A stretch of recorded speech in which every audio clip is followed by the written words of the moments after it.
الحمدللہ والصلاة والسلام علی رسول اللہ وعلی آلہ وصحبہ اجمعین۔ ایحسب الانسان ان یترک سدی، صدق اللہ العظیم۔ اللہم صلی وسلم وبارک علی سیدنا و نبینا محمد وعلی آلہ وصحبہ اجمعین۔ آپ سب سنتے رہتے ہیں نا کہ انسان اشرف المخلوقات ہے، سنتے رہتے ہیں نا آپ لوگ؟ جی، انسان اشرف المخلوقات ہے، یہ ساری اللہ کی جو مخلوقیں ہیں اس میں سب سے اعلیٰ ہے، سب سے افضل ہے۔ تو وہ کون سی چیز ہے؟ آج تک آپ نے کبھی پتہ کیا ہے کہ وہ کیا چیز ہے جس کی وجہ سے انسان اشرف ہے، ساری مخلوقوں سے اعلیٰ ہے؟ جی، صبح و شام دیکھیں، اگر بچہ پیدا ہوا، جوان ہوا، تعلیم کی، پھر کام کیا، شادی ہوئی، بچے ہوئے، اور پھر ان کی شادی کی، اور پھر ختم۔ یہ اس وجہ سے انسان اشرف ہے۔ یہ تو کام جانور بھی کرتے ہیں، وہ بھی پیدا ہوتے ہیں، وہ بھی، ان کے بھی بچے ہوتے ہیں، وہ بھی اپنے حساب سے زندگی جی کے وہ بھی مر جاتے ہیں۔ تو کوئی تو وجہ ہوگی نا جس کی وجہ سے انسان اشرف المخلوقات ہے۔ جی، ہوگی نا کوئی وجہ؟ بھئی انسان کیوں اشرف المخلوقات ہے، اس کی کیا وجہ ہے؟ تو وہ وجہ آپ کو تھوڑی سی میں نے عرض کرنی ہے کہ وہ وجہ کیا ہے جس کی وجہ سے انسان اشرف المخلوقات بنتا ہے۔ جو ہم تو سنتے رہتے ہیں، جملہ سنا، بات سنی، وہ انسان تو اشرف المخلوقات ہوتا ہے، لیکن پتہ کوئی نہیں ہے کہ وہ کیوں اشرف المخلوقات ہے۔ جی، تو اگر بندے کو چند باتوں کا، بنیادی چیزوں کا سمجھ آ جائے، پتہ چل جائے، تو اسے سمجھ آ جاتی ہے کہ بھئی اشرف المخلوقات ہونے کا مطلب کیا ہے بندے کا۔ تو وہ چند سوال کیا ہیں بندے کے لیے جو اسے ممتاز کرتے ہیں باقی چیزوں سے؟ وہ اصل تو چیز ہے مقصد، کہ مقصد اس کا ممتاز کرتا ہے باقی چیزوں سے، کہ یہ کسی مقصد سے آیا ہوا ہے، اور باقی چیزیں وہ تو اس کی خدمت کے لیے آئی ہوئی ہیں۔ تو اس کا ایک بڑا خاص مقصد ہے۔ اچھا، وہ مقصد کیسے پتہ چلے گا؟ تو اس کے لیے اگر بندے کو پانچ سوالوں کے جواب مل جائیں تو بڑی آسانی سے اسے سمجھ آ جاتی ہے کہ میرے آنے کا مقصد کیا ہے۔ پہلا سوال کہ میں آیا کہاں سے ہوں؟ جی، اور یہاں میں ہوں، یہاں کیوں ہوں؟ اور اس کے بعد مجھے جانا کہاں ہے، اور وہاں میرے ساتھ کیا ہونا ہے اور کیوں ہونا ہے؟ میں پھر دہراتا ہوں، بھئی میں آیا کہاں سے ہوں، اور یہاں ہوں تو کس لیے ہوں، اور میں نے جانا کہاں پر ہے، اور جہاں جانا ہے وہاں میرے ساتھ کیا ہونا ہے اور کیوں ہونا ہے۔ اگر ان 5 سوالوں کے جواب بندہ تلاش کر لے تو اسے اپنی زندگی کی مقصدیت سمجھ آ جاتی ہے، وہ راز سمجھ آ جاتی ہے کہ میں اشرف المخلوقات کیوں ہوں، کیونکہ میں تو ایک مقصد لے کر آیا ہوں۔ تو چند منٹوں میں، لمحوں میں آپ کو بس یہ بتانا ہے کہ بھئی مقصد کیا ہے ہمارا۔ علی بھائی انشاءاللہ پریزنٹیشن لگا دیں گے وہ، کہ بھئی سوال، ان 5 سوالوں کے جواب کیا ہیں اصل میں۔ تو دیکھیں، سب سے پہلے تو یہ سمجھنا چاہیے کہ میں آیا کہاں سے ہوں۔ کیا میں یہی دنیا میری آخری یا اولین دنیا ہے یا نہیں؟ ہم عموماً یہی سمجھ رہے ہوتے ہیں بس یہاں پر پیدا ہوئے، بس شادی ہوئی، اور جیسے جانوروں کی ایک لائف سرکل ہے، ہم سمجھ رہے ہوتے ہیں ہمارا بھی شاید اس طرح ہی لائف سرکل ہے، مر جائیں گے بس ختم ہو جائیں گے۔ لیکن ایسا نہیں ہے، اصل ابتدا کہیں اور سے ہوتی ہے ہماری، اور انتہا کہیں اور پر ہے۔ جب ابتدا اور انتہا، اول اور آخر سمجھ آ جاتا ہے بندے کو، تو پھر اس کے لیے سمجھنا آسان ہو جاتا ہے اپنے مقصد زندگی کو۔ تو انشاءاللہ آپ پریزنٹیشن دیکھیں گے تو آپ کو اور مزید واضح سمجھ آ جائے گی۔ پہلا سوال میں نے کیا عرض کیا کہ میں کہاں سے آیا ہوں؟ تو اس کا جواب کیا ہے کہ میں آیا ہوں عالم ارواح سے۔ جو میں آیا ہوں، یہ آپ دیکھ رہے ہیں نا پریزنٹیشن پر سب سے اس طرف عالم الارواح۔ تو عالم ارواح سے پہلے تو اللہ سبحانہ وتعالیٰ تھا اپنی شان کے مطابق، پھر اللہ سبحانہ وتعالیٰ نے عالم ارواح پیدا کیا، روحوں کا جہان پیدا کیا، اس میں میری اور آپ سب کی روحیں وہاں پر پیدا کی۔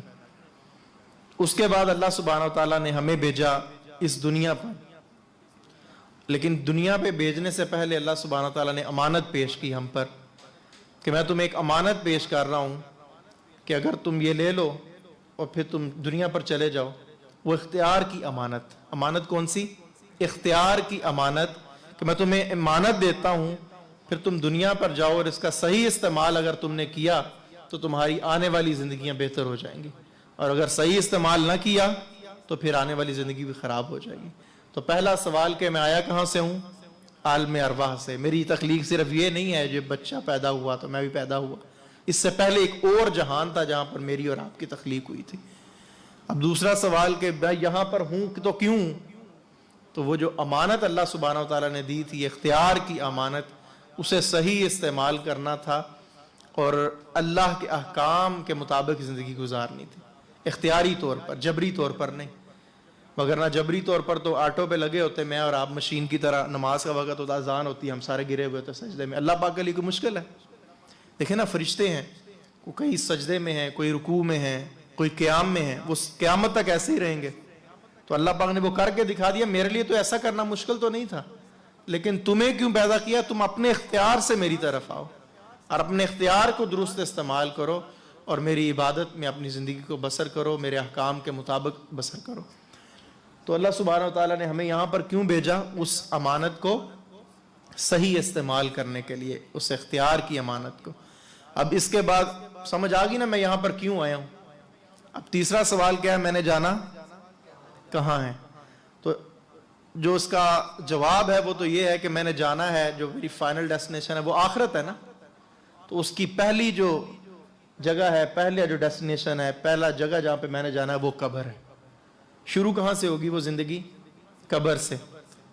تو وہاں میرے ساتھ کیا ہوگا اور آپ کے ساتھ؟ نبی مکرم صلی اللہ علیہ وسلم نے ارشاد فرمایا کہ اگر تو بندہ نیک اور صالح ہوا اور اپنی اختیار کی امانت کو درست استعمال کر کے گیا، فرمایا اس کی قبر جو ہے روضۃ من ریاض الجنہ، جنت کے باغوں میں سے ایک باغ بن جائے گی. اور اگر اس نے صحیح استعمال نہ کی وہ امانت تو فرمایا حفرۃ من حفرۃ النار، اس کی قبر جہنم کے گڑھوں میں سے ایک گڑھا بن جائے گی. نظر آ رہی ہے نا آپ کو؟ پریزنٹیشن پہ دکھایا ہوا ہے. اچھا، یہ یا جنت بن گئی یا جہنم بن گئی. جس کی قبر درست ہوئی اس کا قیامت کا دن بھی درست ہوا، اور جس کی قبر خراب ہو گئی، قبر میں ہی اس کو پتہ چل گیا کہ میں تو صحیح کر کے نہیں آیا، تو پھر اس کا قیامت کا دن بھی اسی طرح عذاب میں اور تکلیف میں گزرے گا. اور جو آخری جو منزل ہے بندے کی، جنت یا جہنم، جو بالکل فائنل ہے، اس کے یہ ہمیشہ کی زندگی ہے. تو وہاں پر بھی اگر تو بندہ نیک زندگی اختیار کر کے گیا، اختیار کی امانت کو درست استعمال کر کے گیا، تو ہمیشہ کے لیے اسے جنت ملے گی. جنت کیا ہے؟ اللہ کی رضا کا مظہر ہے. اور اگر اس نے وہ اختیار کی امانت درست نہیں کی استعمال، تو پھر وہ جہنم میں ہمیشہ ہمیشہ کے لیے جائے گا. تو یہ سوال کا جواب ہی مل گیا کہ میں وہاں پر جاؤں گا تو میرے ساتھ کیا ہوگا؟ یا تو اچھائی ہوگی یا تو شر پہنچے گا اپنے ہی اعمال کا. تو جواب اب پانچواں سوال اور آخری سوال کہ وہاں پر ہوگا کیوں؟ سوال ہے نا. وہاں یہ جو اچھائی اور برائی مجھے جنت کے باغوں میں سے باغ قبر بن رہی ہے یا جہنم کے گڑھوں میں سے گڑھا بن رہی ہے، وہ کیوں بن رہی ہے؟ وہ اس وجہ سے کہ بندے نے اختیار کی امانت درست استعمال کی یا نہیں. تو اب آپ میں سے ہر ایک چاہتا ہے نا کہ صحیح اختیار کی امانت استعمال کرے اور جنت میں جائے. جی، تو یہ جو سینٹر ہے، یہ جو مرکز ہے، یہ اسی لیے بنایا گیا ہے. یہاں پر سکھایا جاتا ہے کہ کیسے میں اور آپ وہ جو اللہ کی ناراضگی والی زندگی ہے اور ہم اللہ کے اختیار کو غلط استعمال کر رہے ہیں، اس کو چھوڑ کر اللہ کی رضا والی زندگی، اللہ کے دیے ہوئے اختیار کو درست استعمال کرنے، کیسے استعمال کرنا ہے. تو یہ جو مرکز ہے، یہ جو سینٹر ہے، اس کے بنانے کا یہی مقصد ہے کہ آپ آئیں اور یہ سیکھ لیں کہ کیسے میں اللہ کی رضا حاصل کر سکتا ہوں، کیسے میں اپنے کاروبار میں رہتے ہوئے، اپنے معاملات کرتے ہوئے، کوئی ٹیچر ہے وہ ٹیچنگ کرتے ہوئے، کوئی کاروباری ہے وہ کاروبار کرتے ہوئے، گاڑی چلاتا ہے، ٹیکسی کرتا ہے وہ ٹیکسی کرتے ہوئے، وہاں پر رہتے ہوئے کیسے میں اپنے اختیار کو درست استعمال کروں گا تو اللہ رب العالمین کی ابدی رضا، ہمیشہ کی رضا مجھے جنت کی صورت میں ملے گی. تو یہ زاویہ میں یہی سکھایا جاتا ہے. انشاءاللہ ابھی عزت صاحب آئیں گے، وہ تشریف رکھیں گے اور نصیحت فرمائیں گے. تو جو بھائی یہاں پر آئے ہیں تو یہ مقصد سمجھ لیں کہ یہاں پر ویسے نہیں مجلس میں آئے، محفل میں آئے، سن کر کے چلے گئے، کانوں کا حظ، مزہ آیا، لطف آیا، تو ویسے بھی آپ کر رہے ہیں. تو پھر اس کا خاص مقصد کیا ہوا اس جگہ کا؟ وہ طریقہ یہ سکھانا ہے آپ کو، یہاں پر سکھایا جاتا ہے، ساتھی آتے ہیں سیکھنے کے لیے. آپ بھی محفل کے بعد تشریف رکھیں، پوچھیں کہ کیسے